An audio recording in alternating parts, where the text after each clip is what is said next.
Hello friends, डेनी classes में आपका स्वागत है। दोस्तों, पशु परिचर भर्ती 2024 जीके के किस तरह के प्रश्न हमसे पूछे जाएंगे, क्या उनका लेवल रहने वाला है। तो इसी तरह के प्रश्न मैं आपको जो पशु परिचर के लिए टेलीग्राम चैनल मैंने बनाया है, इसीलिए बनाया है कि आपको पता रहे कि किस तरह के प्रश्न पूछे जाएंगे और उसी तरह के मैं प्रश्न आपको करवा भी रहा हूँ। तो जो स्पेशली पशु परिचर की तैयारी कर रहे हैं वो ध्यान दें, एग्ज़ाम का क्या लेवल रहने वाला है, क्या प्रश्न, उसी के लिए आपका टेलीग्राम चैनल मैंने बनाया है। अभी मैं कुछ क्वेश्चंस जो मैंने आपको उसी टेलीग्राम चैनल पे करवाए थे उनका आंसर भी मैं बताऊंगा, क्योंकि काफ़ी स्टूडेंट हैं जिन्होंने गलत आंसर, गलत उत्तर दिए हैं। ये देखो, ये जो चैनल मैंने बनाया है पशु परिचर के लिए ही बनाया है, इसका लिंक मैं डिस्क्रिप्शन में भी दे दूँगा। यहाँ पर ये इस तरह के प्रश्न आपके मैं पूछ रहा हूँ। काफ़ी स्टूडेंट अभी ग्रुप से जुड़ गए हैं। पशु परिचर के ही सारे स्टूडेंट इसमें जोड़ने हैं। तो अगर आप पशु परिचर की तैयारी कर रहे हो तो आपको भी जुड़ना है और अदर स्टूडेंट्स हैं उनको भी जोड़ना है। जो डेनियल क्लासेस का ऑफिशियल टेलीग्राम चैनल है उस पर भी इसका लिंक मिल जाएगा। बाकी ये जो वीडियो इसके डिस्क्रिप्शन में भी मैं आपको लिंक दे दूँगा। जैसे ये प्रश्न मैंने वहीं पर ही पूछा था आपसे, लेकिन ज़्यादातर ने इसका उत्तर गलत दिया है। नीमूचड़ा हत्याकांड नहीं कहलाता राजस्थान का जलियांवाला बाग हत्याकांड, मानगढ़ हत्याकांड कहलाता है। अच्छा, नीमूचड़ा में कन्फ्यूज क्यों हो गए? क्योंकि गांधी जी ने इसको जलियांवाला बाग हत्याकांड से विभत्स बताया था, दोहरी डायर शाही की संज्ञा दे दी थी, इसलिए स्टूडेंट कन्फ्यूज हो जाते हैं। रियासत अखबार में भी हम बात करें, नीमूचड़ा हत्याकांड की तुलना जलियांवाला बाग हत्याकांड से की गई है, लेकिन ये जलियांवाला बाग हत्याकांड नहीं कहलाता। कौन सा कहलाता है? मानगढ़ हत्याकांड कहलाता है, गोविंदगिरी के समय जो हुआ था। तो ये ध्यान रखना आप। इसी तरह के आपको क्वेश्चंस मैं यहाँ पे करवा रहा हूँ। जैसे ये देखो आप प्रश्न, राजस्थान का राज्य पक्षी है, गोडावण राज्य पक्षी है, लेकिन इससे संबंधित क्या क्या पूछा जा सकता है आपसे, उस पर आप गौर करना। आपसे पूछा जा सकता है इस गोडावण का साइंटिफिक नेम क्या है? अर्डियोटिस नाइग्रीसेप्स है। अर्डियोटिस नाइग्रीसेप्स गोडावण का राज्य पक्षी का साइंटिफिक नेम है। राज्य पक्षी का दर्जा कब मिला? क्या नाम है? गोडावण। ऐसे बोलना, लास्ट में वन आएगा, गोडावन। ऐसे बोलो, गोडावन, लास्ट में वन आएगा। तो कब मिला? 1981 में इसको राज्य पक्षी का दर्जा गोडावण को मिल गया था। इस तरह से आपको ध्यान रखना है। राज्य पक्षी पूछ लेंगे, कब दर्जा मिला ये पूछ लेंगे, साइंटिफिक नाम उसका क्या है ये आपसे पूछा जा सकता है। जैसे कि राजस्थान का कुल क्षेत्रफल कितना है, कुछ स्टूडेंट इसमें भी कंफ्यूज हो गए, बाकी ये तो काफ़ी आसान है। राजस्थान का कुल क्षेत्रफल आपसे पूछे तो 3,42,239 वर्ग किलोमीटर। ध्यान देना, जब वर्ग मील में पूछ ले तो 132-140, वर्ग मील में पूछे तो 132-140 वर्ग मील, ये भी ध्यान रखना। तो राजस्थान का कुल क्षेत्रफल 3,42,239 वर्ग किलोमीटर, जो कि भारत के क्षेत्रफल का 10.41% है। भारत का क्षेत्रफल कितना है? ये भारत का क्षेत्रफल ही है, 32,87,263 वर्ग किलोमीटर भारत का क्षेत्रफल ही है। जैसे अगला है कि राजस्थान के इतिहास के पिता कौन कहलाते हैं। काफ़ी अच्छा प्रश्न है, एग्जाम में छपने वाला प्रश्न है, क्योंकि यहाँ से 5-6 प्रश्न है जो साथ साथ बनते हैं। जैसे राजस्थान के इतिहास के पिता कर्नल जेम्स टोड कहलाते हैं, पहला प्रश्न।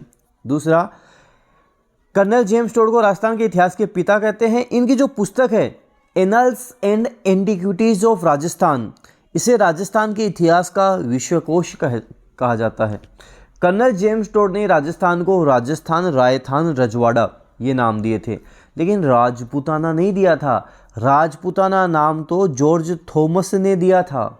तो ये काफ़ी प्रश्न यहाँ से बनते हैं। कर्नल जेम्स टोड को घोड़े वाले बाबा के नाम से भी जाना जाता है। ये सारी चीज़ें इनके बारे में ध्यान रखनी है आपको। जैसे अगला प्रश्न मैंने पूछा था, काफ़ी अच्छा प्रश्न है, देखो ध्यान देना। कितने स्टूडेंट इसमें कंफ्यूज हुए हैं आप खुद देख सकते हो। ये देखो, ये 32% तो गलत कर चुके हैं इस उत्तर को। क्यों कर चुके हैं? प्रश्न था कि राजस्थानी भाषा के लिए सबसे पहले राजस्थानी शब्द का प्रयोग किसने किया। अब राजस्थान की बात नहीं हो रही है, यहाँ पे राजस्थानी भाषा, लैंग्वेज की बात हो रही है। तो राजस्थानी भाषा की बात होगी तब हम जॉर्ज इब्राहिम ग्रियर्सन उत्तर करेंगे। अगर आपसे पूछा जाता कि राजस्थान के लिए राजस्थान शब्द का प्रयोग किसने किया, तब तो टोड सही था। राजस्थानी भाषा के लिए सबसे पहले राजस्थानी शब्द का प्रयोग किसने किया? जॉर्ज इब्राहिम ग्रियर्सन ने किया। ध्यान देना। अगला प्रश्न भी काफ़ी अच्छा प्रश्न है। अगर थोड़ा बहुत आपको नॉलेज है, पॉलिटी का नॉलेज है, तो ये काफ़ी आसान प्रश्न है। राजस्थान मंत्रिमंडल के बारे में कथन सत्य बताना है। वर्तमान में राजस्थान के मुख्यमंत्री भजनलाल शर्मा हैं। बिल्कुल भजनलाल शर्मा हैं। उप मुख्यमंत्री दिया कुमारी व प्रेमचंद बैरवा है। बिल्कुल प्रेमचंद बैरवा, दिया कुमारी है, दिया कुमारी। इनके पास वित्त विभाग भी है, ध्यान देना, वित्त विभाग इनके पास है। बाकी कुछ इंपॉर्टेंट जैसे गृह विभाग हो गया, आबकारी विभाग हो गया, इंपॉर्टेंट कार्मिक विभाग हो गया, ये सारे भजनलाल शर्मा के पास हैं। वित्त विभाग दिया कुमारी के पास है, जो काफ़ी इंपॉर्टेंट भी है।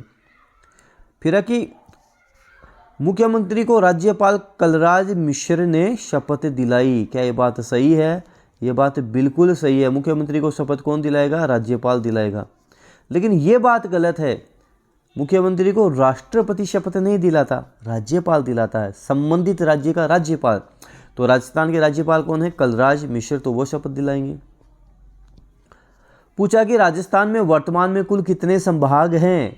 वर्तमान में अब 10 संभाग हो गए हैं, याद भी हो जाएंगे। यूट्यूब पे एक वीडियो बना रखा है मैंने, उसको आप देखना, शानदार ट्रिक के साथ बना रखा है, आपके सारे संभाग याद हो जाएंगे। काफ़ी आसान सा ये प्रश्न है, ये काफ़ी अच्छा प्रश्न है। राजस्थान के राज्य वृक्ष खेजड़ी को राज्य वृक्ष का दर्जा कब मिला था? मैंने आपको बताया था कि गोडावन राज्य पक्षी, गोडावन, लास्ट में वन आएगा तो 1981, बाकी सारे 1983, बाकी सारे 1983। तो क्या उत्तर हो जाएगा? 1983। गोडावन क्योंकि लास्ट में वन आ रहा है इसलिए 1981। बाकी जो सारे हैं आपको 1983 करना है। जैसे खेजड़ी, खेजड़ी का साइंटिफिक नेम भी पूछ सकता है, प्रोसेसिप सीनेरेरिया है। क्या है? प्रोसेसिप सीनेरेरिया है, प्रोसेसिप सीनेरेरिया है। याद भी करवा दूंगा अभी, सीनेरेरिया, प्रोसेसिप सीनेरेरिया है। अच्छा, याद कैसे होगा? आपको ध्यान रखना है, खेजड़ी वृक्ष, इसको बचाने के लिए अमृता देवी बिश्नोई, जो खेजड़ली आंदोलन जोधपुर में हुआ था, इन्होंने क्या किया था? इन्होंने अपने सीने के ऊपर वार खा लिया था, लेकिन खेजड़ी को, वृक्ष को नहीं कटने दिया। तो सीने से ध्यान रख लेना, प्रोसेसिव सीनेरेरिया, खेजड़ी का वृक्ष 1983 में राज्य वृक्ष का इसको दर्जा मिला। ये आपको ध्यान रखना है। अगर आपसे राजस्थान का राज्य पुष्प पूछ ले तो रोहिड़ा के फूल होंगे, रोहिड़ा के फूल, जिसका साइंटिफिक नेम टिकोमेला अंडुलेटा है, टिकोमेला अंडुलेटा है। ये भी साथ साथ आप ध्यान रखना। अगला प्रश्न है, सवाई जयसिंह को, ये प्रश्न थोड़ा गलत हो गया, सवाई जयसिंह को, जोधपुर काट दो इसको, सवाई जयसिंह को सवाई की उपाधि किसने दी थी? आपको बताना है। सवाई जयसिंह को सवाई की उपाधि किसने दी थी? ऐसे प्रश्न बनेंगे एग्जाम में आपके, पशु परिचर में स्पेशली इस तरह के प्रश्न आपसे बनेंगे। सवाई जयसिंह को सवाई की उपाधि किसने दी थी? औरंगजेब ने दी थी। किसने दी थी? औरंगजेब ने दी थी। और क्या बन सकता है? जयपुर की स्थापना कब हुई? 18 नवंबर 1727।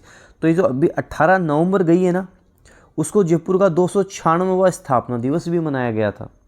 ये भी आप ध्यान रखना। और हवा महल के बारे में पूछ ले, हवा महल का निर्माण किसने किया? सवाई प्रताप सिंह ने इसका निर्माण करवाया था। हवा महल कहाँ है? जयपुर में है। निर्माण सवाई प्रताप सिंह ने करवाया था। राजस्थान का दूसरा हवा महल खेतड़ी महल कहलाता है, ये भी ध्यान रखना। अच्छा, सवाई जयसिंह को सवाई की उपाधि किसने दी थी? औरंगजेब ने दी थी।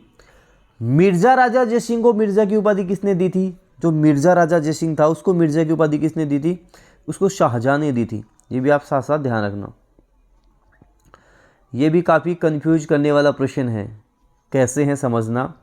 राजस्थान में सर्वाधिक वर्षा वाला स्थान है। देखो, जब आपसे वर्षा वाला स्थान पूछे तब आपको माउंट आबू उत्तर करना है। सर्वाधिक वर्षा वाला जिला पूछे तो माउंट आबू नहीं करना, तो आपको झालावाड़ करना है। कई क्या दिमाग लगा जाते हैं कि वर्षा वाला स्थान माउंट आबू सिरोही में, तो जिला भी सिरोही हो गया, गलत। सर्वाधिक वर्षा वाला जिला राजस्थान में झालावाड़ है और स्थान माउंट आबू है, ध्यान देना। सर्वाधिक वर्षा वाला स्थान पूछ ले, माउंट आबू करना है। ये काफ़ी आसान प्रश्न जो मैंने पूछा था कि देशनोक में किस लोक देवी का मंदिर है? कर्णी माता का मंदिर है। कर्णी माता का मंदिर कहाँ है? देशनोक बीकानेर में है। जीन माता का मंदिर कहाँ है? जीण माता का मंदिर रेवासा सीकर में है। शीतला माता का मंदिर कहाँ है? शीतला माता कहाँ है बताओ? शीतला माता का मंदिर हम बात करें, अब हम बात करेंगे तो ये जयपुर ग्रामीण में आ जाएगा। शीतला माता, शीतलाष्टमी भी मनाते हैं हम, चैत्र कृष्ण अष्टमी को। अब ये जयपुर ग्रामीण में आ जाएगा, ध्यान देना। ये मंदिर अब जयपुर में नहीं आएगा, जयपुर ग्रामीण में आ जाएगा, ये भी ध्यान रखना। तो इस तरह के प्रश्न जो आपसे एग्जाम में बनते हैं, बनेंगे, पूछे जाएंगे, ये सारे इसी तरह के प्रश्न मैं आपको यूट्यूब पे तो करवा रहा हूँ, साथ साथ आपको टेलीग्राम चैनल जो पशु परिचर के लिए मैंने अलग से टेलीग्राम चैनल बनाया है उस पर मैं आपको करवा रहा हूँ। लिंक इसका डिस्क्रिप्शन में मिल जाएगा कि कौन सा चैनल है, आप देख सकते हैं। ये देखो अलग से मैंने पशु परिचर के लिए ही ये बनाया है, राजस्थान पशु परिचर भर्ती 2024 इसी परीक्षा के लिए मैंने बनाया है। इसी तरह के क्वेश्चन, ये सारे क्वेश्चन आपको यहाँ देखने को मिल जाएंगे। तो आप जितना ज़्यादा हो सके इस ग्रुप में स्टूडेंट्स को जितना हो सके जोड़ें, पशु परिचर की तैयारी करने वालों को जोड़ें, ताकि इस तरह के प्रश्न मैं आपको यहाँ पे ग्रुप में करवाऊँ, आपका श्योर सिलेक्शन हो। ये आपको ग्रुप में इसी तरह के क्वेश्चंस आपको देखने को मिल जाएंगे। अभी ये ग्रुप स्टार्ट ही किया है मैंने, तो जितना जल्दी हो सके आप ग्रुप से जुड़ें और खुद ये प्रश्न दें। उसके बाद में टेंशन की कोई बात नहीं है, कोई दिक्कत होगी, समस्या होगी, मैं यूट्यूब पे इनका सॉल्यूशन भी आपको करवाते हुए चलूँगा, ताकि आपका इस परीक्षा में श्योर सिलेक्शन हो जाए। वीडियो को जितना ज़्यादा हो सके आप शेयर ज़रूर करें। धन्यवाद।